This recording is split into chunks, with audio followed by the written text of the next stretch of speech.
The history of Seele is a very interesting one, because without a doubt, she is the highest investment necessary character, and that only comes of her old age, because she refuses to retire. In all seriousness, there's many reasons as for why Seele is a very prominent character in present day Star Rail. Whether any of those reasons being nostalgia, sunk cost fallacy, new content, or a fun factor. She's the most well-aged damage dealer in the game, and before you yell at me to your heart's content, I promise you I will explain why.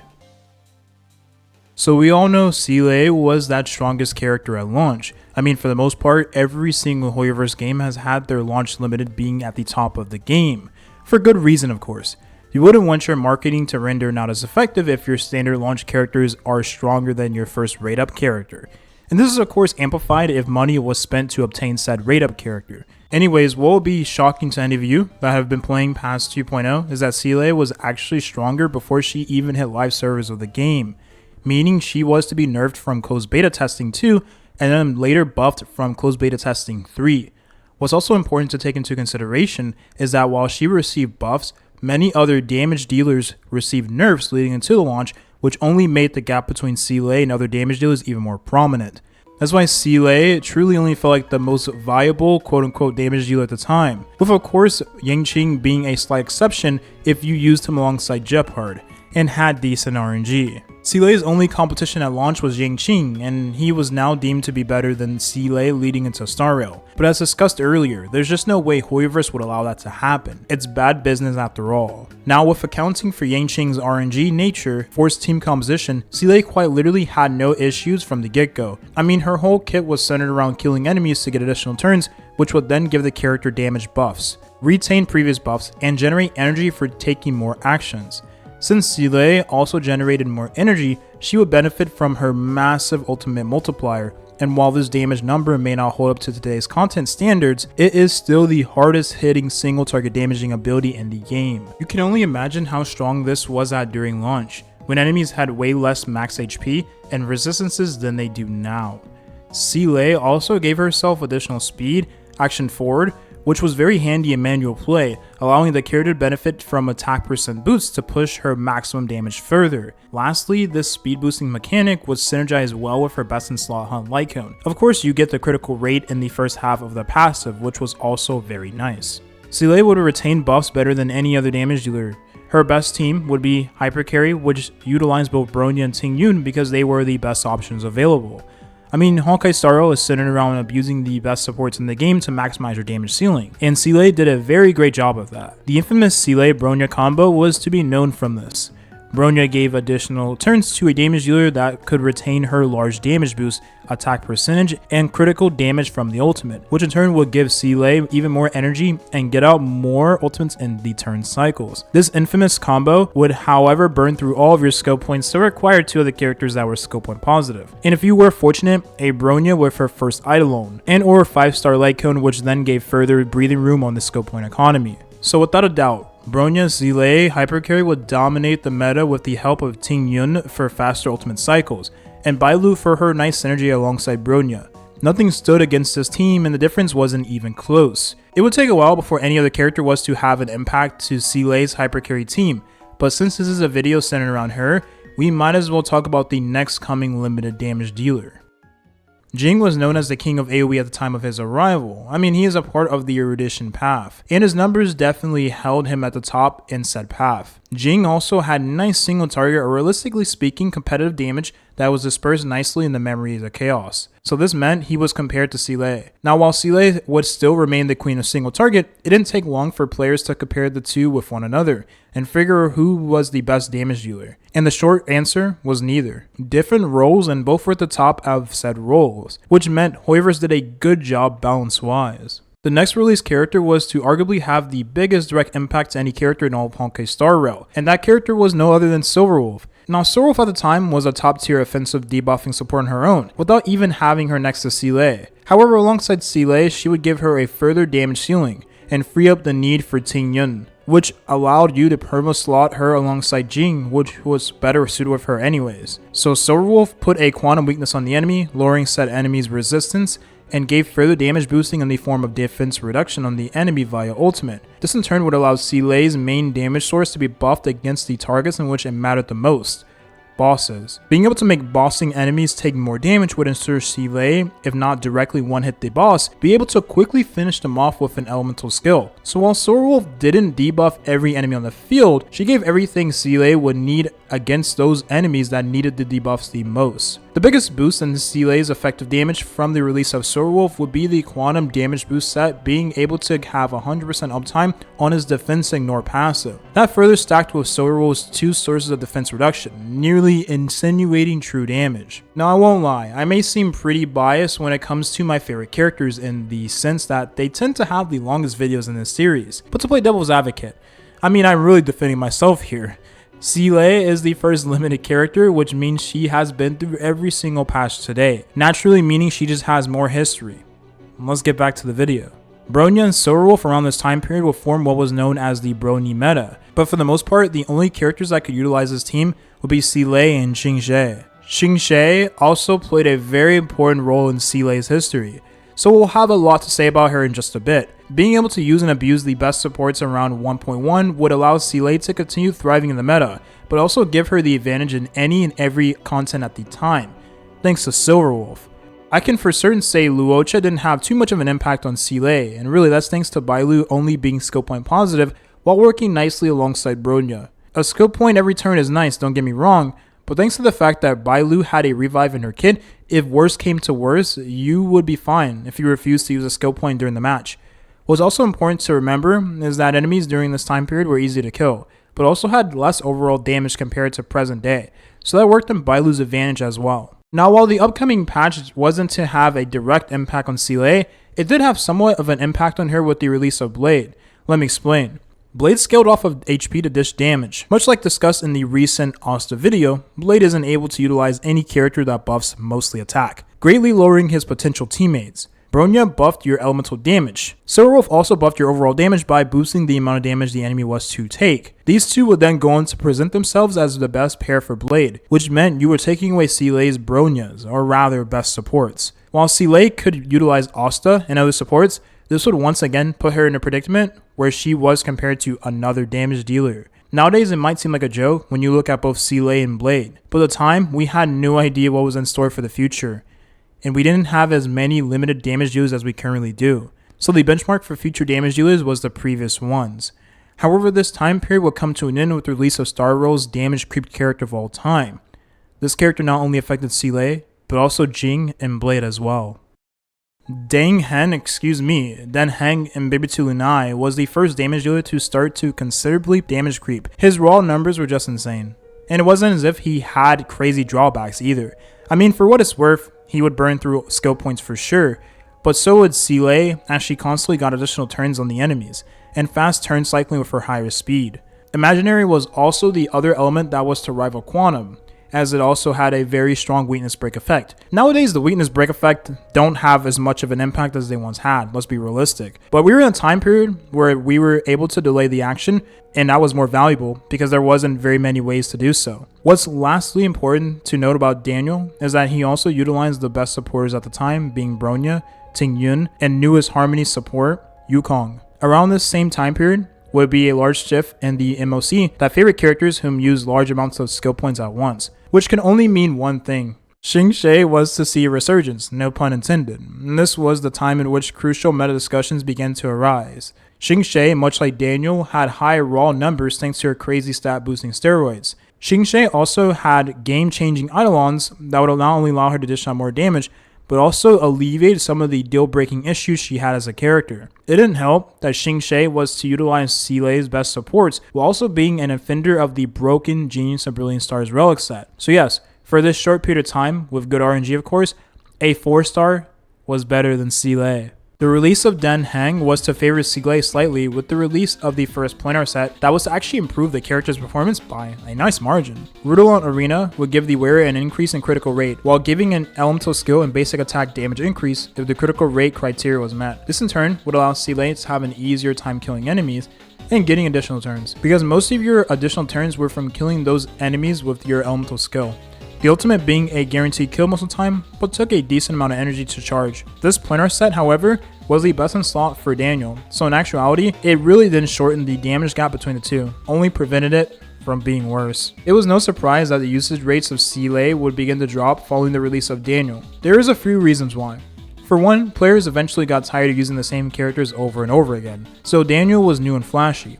Secondly, most players are going to use the best options present in the game, whether that be supports and or damage dealers. This is known as the meta. Lastly, out of spite, which, believe it or not, is as common reason in gacha games. If someone or a collective group of people are selling you a character that you already don't like, it's no shock that you're going to flock to the next character that you deem better, which is known as I told you so. I'm not kidding, I've observed the Star Rail community for quite some time now.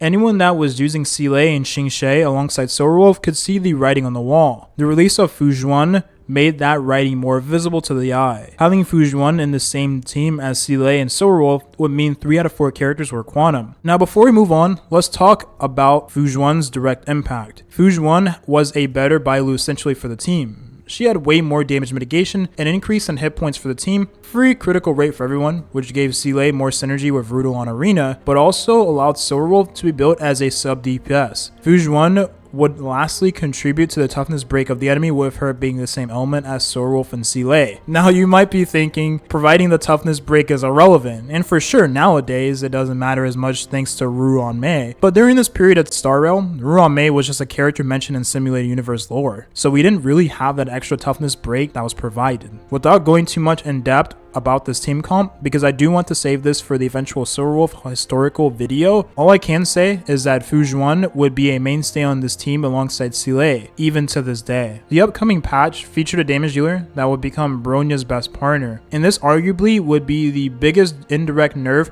that Seele was to receive yet. Jingliu was the strongest damage dealer at the time of her arrival, because of her consistent high damage output that had 0 drawbacks. Bronya gave a lot of damage amps, we already know that, but for Jingliu, this was a game changer, because she already had a ton of attack boosting steroids baked into her kit. Bronya also gave further synergy with Jingliu via the additional turn given with the elemental skill. A 1 less speed Bronya under Jingliu would keep her in the passive state she was in, keeping not only her damage uptime, but also giving more turns over the course of the fight. And this alone would be the biggest hit to Seele's best team yet. Most players were already phasing out of the launch characters around this period, following the release of Daniel, and Jingliu was to make that even more potent. So while the big 3 definitely had an impact on Seele, taking away one of her best supports, she remained best in slot with Soulwolf. And that honestly would tell us everything we needed to know. The rumors would begin to spread. We knew elemental coverage was very important in Honkai Star Rail, but we also knew the Harmony path had every element except a Harmony character of Ice, Physical, and lastly, Quantum. A brand new planar set would drop in patch 1.5, which would end up being best in slot for Seele. The Glamoth set gave attack percentage, and then up to 18% damage boost if your character had a 160 speed stat.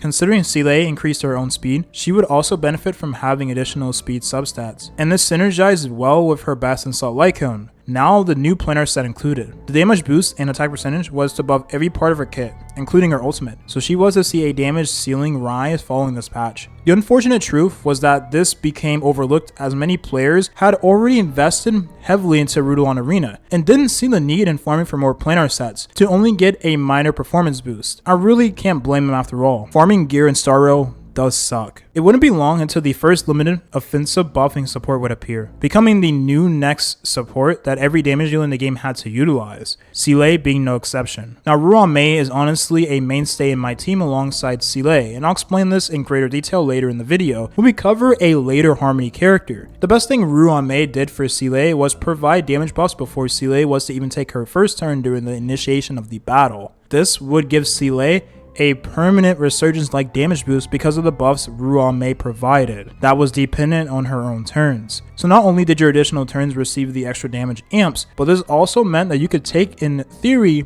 many turns on Seele, taking advantage of her constant action forwarding. So the reoccurring trend here, following the release of Xuan, was supports that had buffs tied to their own turns, which favored Seele and any other fast damage dealer. Dr. Ratio was our first real hunt damage dealer, and while being given out for free, he had amazing numbers that rivaled Seele in pure single target. As time went on, Dr. Ratio was to be a very nice pairing for Topaz follow-up teams, as he had a kit centered around follow-up attacks, so evidently, Seele avoided direct path competition, working in her favor. This same patch would also be the release of a new endgame, Pure Fiction. While being an in-game mode for characters with AoE, Seele was to benefit following this content as she had pseudo AoE thanks to getting additional turns and getting a lot of energy after killing enemies. So while being the only hunt character to excel in this game mode, this will give her the edge over Dr. Ratio in multiple scenarios, and allow her to stay meta relevant as a standalone damage dealer. At the time, most of us were still using Seele alongside the other quantum characters,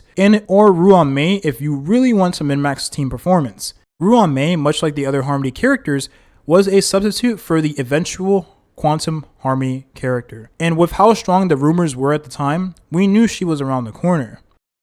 Sparkle was to release in the second half of 2.0, and being the Quantum Harmony character she was, gave Seele's Mono Quantum team a direct performance boost that no other character came close to even giving. The comfort of having a guaranteed quantum weakness on the enemy would ensure Seele maximize her damage with enemies having lower resistance and utilize of the Jing to Brilliant Stars relic set. Sparkle's direct impact on Seele was further reiterated with the Bronya-like playstyle she had. Sparkle gave an additional turn to Seele while buffing the crit damage with her skill, giving a stronger boost and damage than Bronya gave. Sparkle also gave a ton of skill points to the team with the ultimate, while buffing their damage further via damage amplifications after a character in the team used skill points. She also raised the maximum skill points she could hold by 2, which made her a lot more safe on the skill point economy than Bronya was. Sparkle lastly gave attack to every quantum character she was on the team with, giving Seele even higher of a damage ceiling. Sparkle was quite literally a better Bronya. Around this period, some players would dust off their Seele and use her once more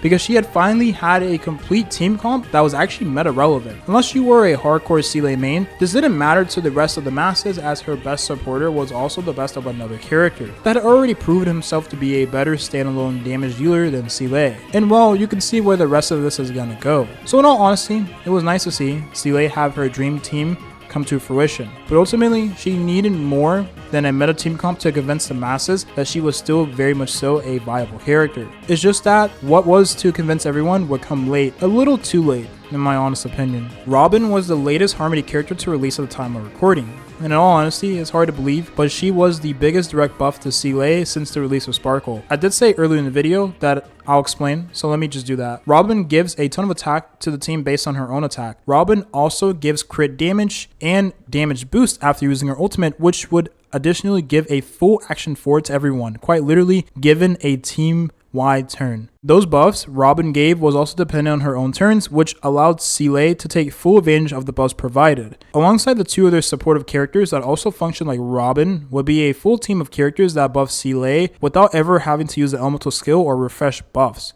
Now, while I consider this team to be high investment, this is what I found Seele to be able to operate at her peak potential as a fast, mobile damage dealer. You can also replace Ruan Mei with Sparkle, which also works just fine, honestly. Fast forward to present day Starro, and we are to receive Apocalyptic Shadow as a new in-game content. This game mode is centered around bosses that you're required to take down in as short amount of turns as possible. Considering they're bosses, any character with single target attacks would excel in this game mode. Seele alongside Silverwolf will dominate this game mode thanks to the amazing single target debuff Silverwolf has and quantum weakness implementing, which feels especially strong in this new game mode.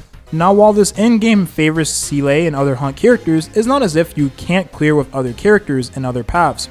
You most definitely can.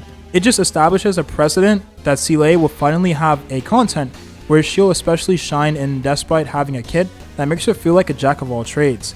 To give one last update on the community perspective around Seele, not much has changed really since the earlier release of Daniel. Seele, now while having her dream teams come to fruition, being both Mono Quantum and now Robin Hypercarry, having a content that favors her and other hunt characters, a best in slot planar set, you would think all of those things that goes into making Seele remain meta relevant would convince the player base that she still feels good to use, but it just doesn't. I mean, after all, most players are just plug and play, which goes a longer way with the current top tier damage dealers. It also doesn't help that it took Hoyoverse a year and some change to implement a game mode that favored a path of characters that had no other content they could excel in. The bad impressions are already ingrained, and that will sadly never ever change. Thank you for watching, and have a nice rest of your day.